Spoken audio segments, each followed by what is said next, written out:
A sandpiper to bring you joy. Several years ago, a neighbour related to me an experience that happened to her one winter on a beach in Washington State. The incident stuck in my mind, and I took note of what she said.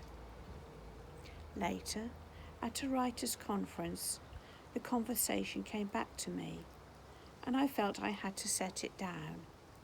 Here is her story, as haunting to me now as when I first heard it. She was 6 years old when I first met her on the beach near where I live. I drive to this beach, a distance of 3 or 4 miles, whenever the world begins to close in on me.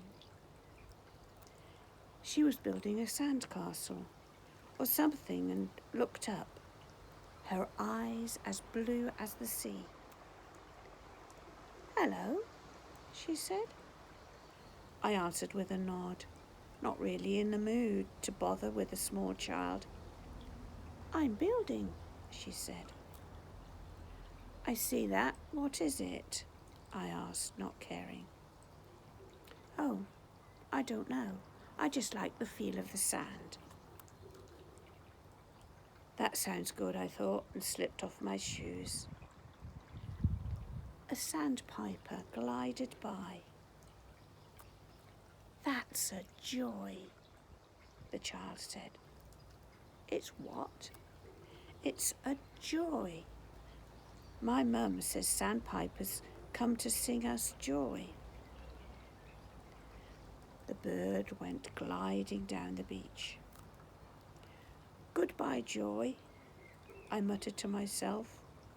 "Hello, pain," and turned to walk on. I was depressed. My life seemed completely out of balance. "What's your name?" She wouldn't give up. "Ruth," I answered. "I'm Ruth Peterson." "Mine's Wendy." It sounded like Wendy. "And I'm 6. "Hi, Wendy." She giggled. "You're funny," she said. In spite of my gloom, I laughed too and walked on. The musical giggle followed me. "Come again, Mrs. P," she called. "We'll have another happy day." The days and weeks that followed belonged to others. A group of unruly Boy Scouts, PTA meetings, an ailing mother. The sun was shining one morning as I took my hands out of the dishwasher. "I need a sandpiper," I said to myself, gathering up my coat. The never-changing balm of the seashore awaited me.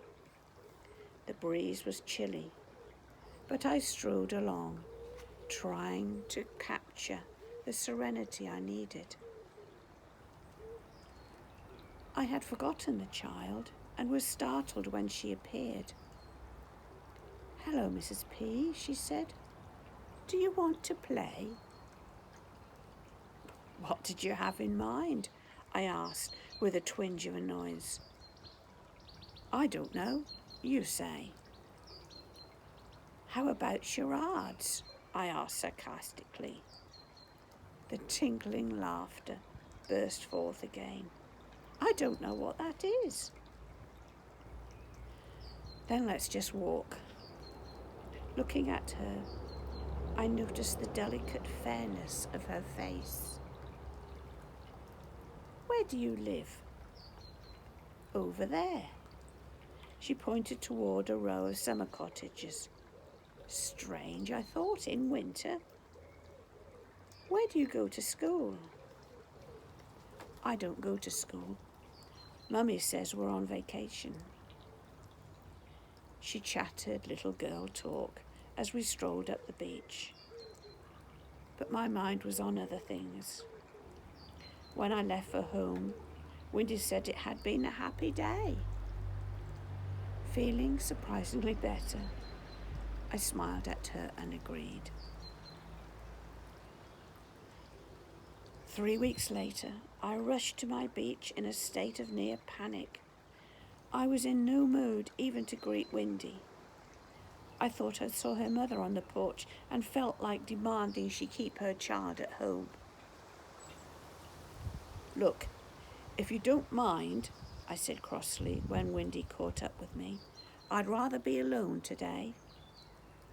She seemed unusually pale and out of breath. "Why?" she asked. I turned on her and shouted, "Because my mother died," and thought, my God, why was I saying this to a little child? "Oh," she said quietly, "then this is a bad day." "Yes, and yesterday and the day before that, and oh, go away."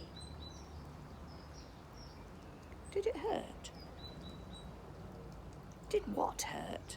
I was exasperated with her, with myself. When she died. Of course it hurt, I snapped, misunderstanding. Wrapped up in myself, I strode off. A month or so after that, when I next went to the beach, she wasn't there. Feeling guilty, ashamed, and admitting to myself I missed her, I went up to the cottage after my walk. I knocked at the door.